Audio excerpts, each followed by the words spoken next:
going down fast.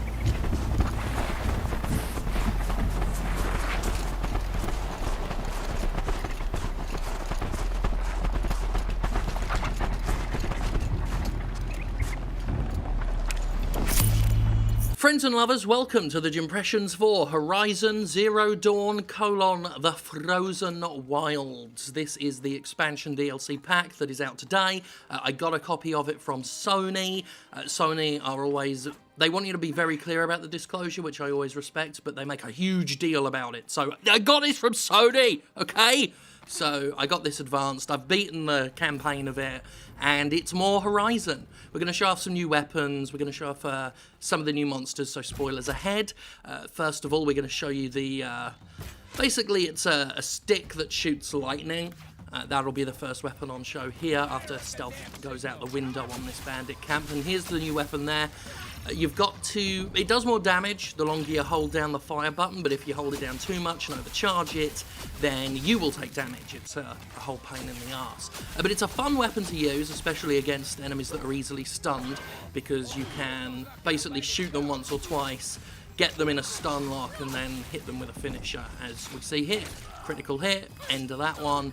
Now, I'm being a little bit carefree with my combat here because I have the shield weave, I think it's called. I'm going off pure memory here, the shield weave armor, which is sort of an endgame reward for playing the main game.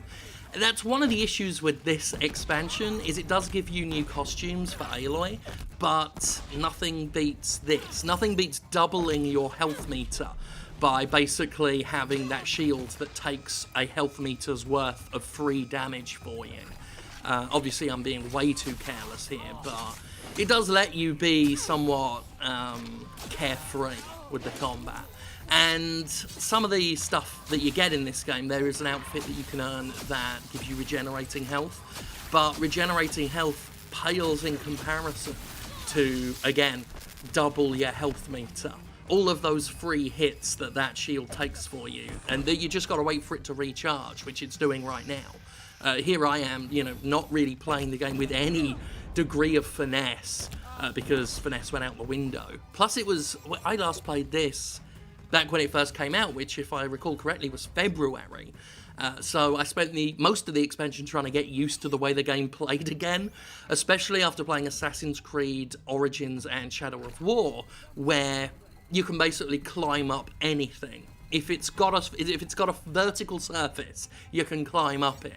Whereas this, it's the old Uncharted method of ledges everywhere.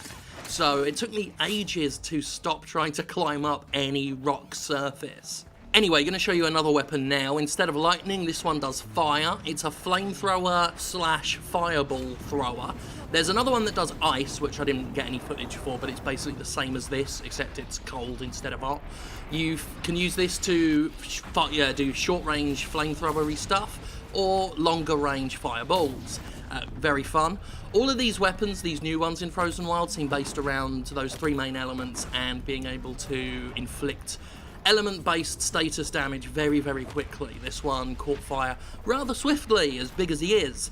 And so long as you're making sure of their strengths and weaknesses, you can get quite far just on the three new weapons.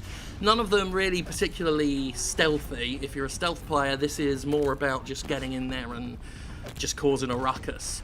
And I started using the blast sling more. I never used to use that in the main game, which, as I say, was back in like February or something, long time ago.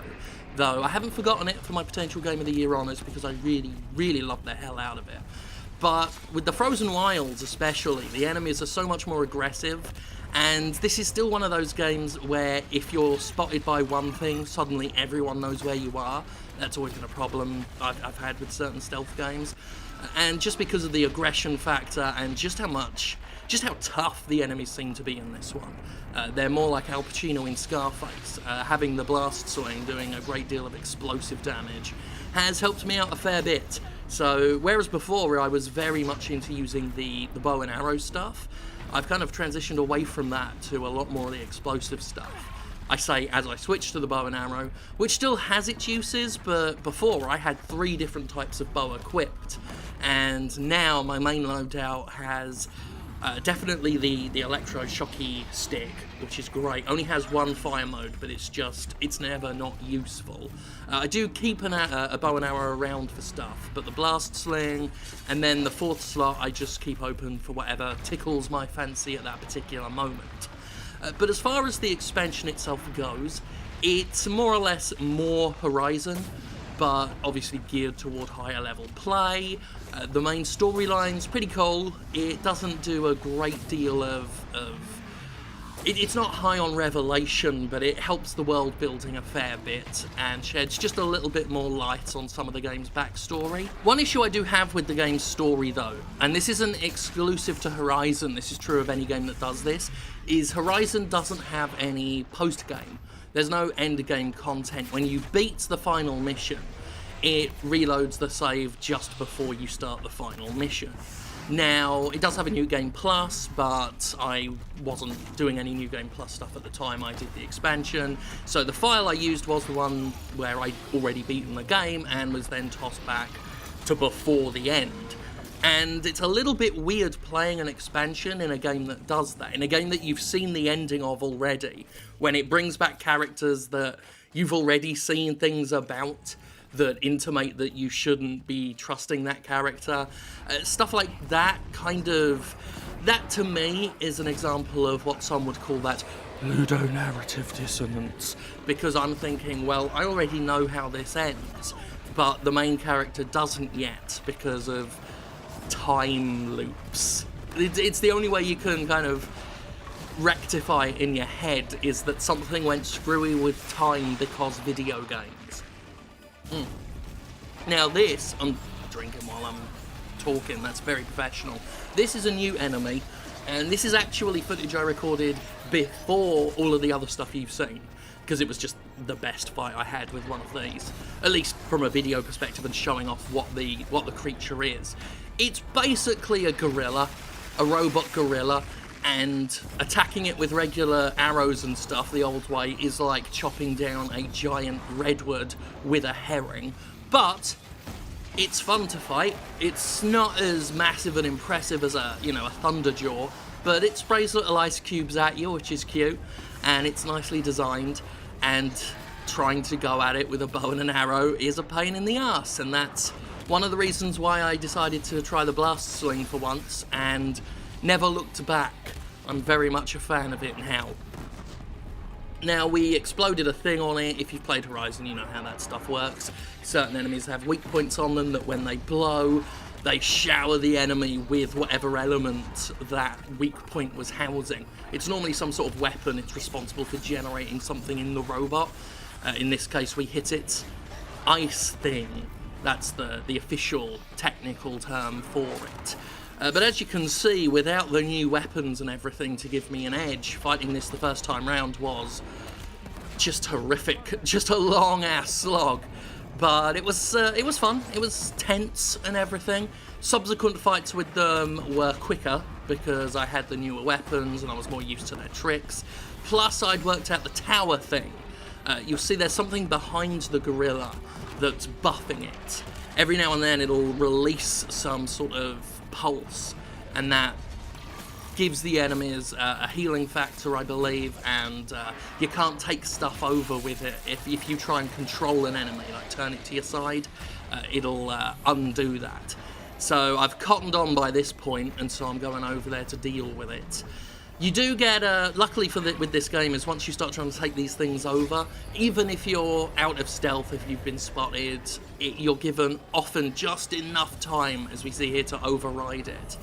And once we override that, it's a very good time for us. The immediate effect, which I couldn't really take advantage of here, is it stuns all the enemies that it was buffing. And you can go and do a critical hit on it or whatever. But like I say, I fell off a cliff, so I didn't really benefit from that. But we do what we can.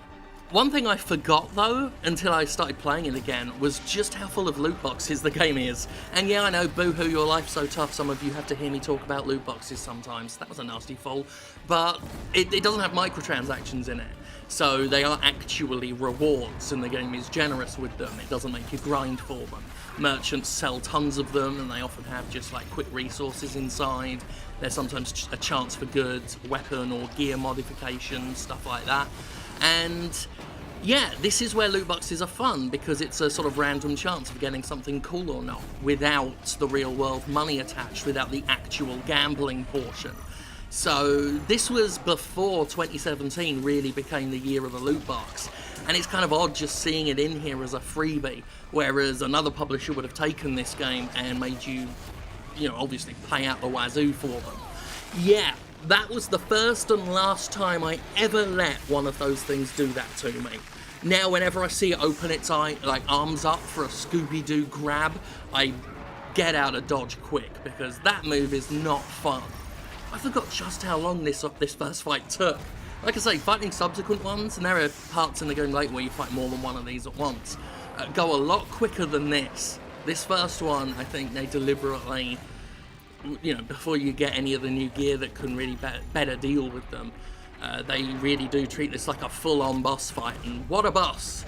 Ultimately, the Frozen Wilds is more Horizon Zero Dawn. It's got some cool new weapons in it, it's got some interesting new enemies in it, but if you didn't love the original, the main game, then this isn't worth picking up. If you did love it, then yeah, this is more of it. No better or worse, I don't think. I think it's just more of the same, and considering I really liked Horizon Zero Dawn, I don't necessarily have a problem with that. The new weapons and stuff don't necessarily make the game better. They don't significantly improve anything, but they're all fun. It just gives you a little bit more to play with, and for the extra side quests, the extra story, I'd say it's worth the moolah, it's worth the buckos. So yeah, if you liked it, get it. If you didn't, don't.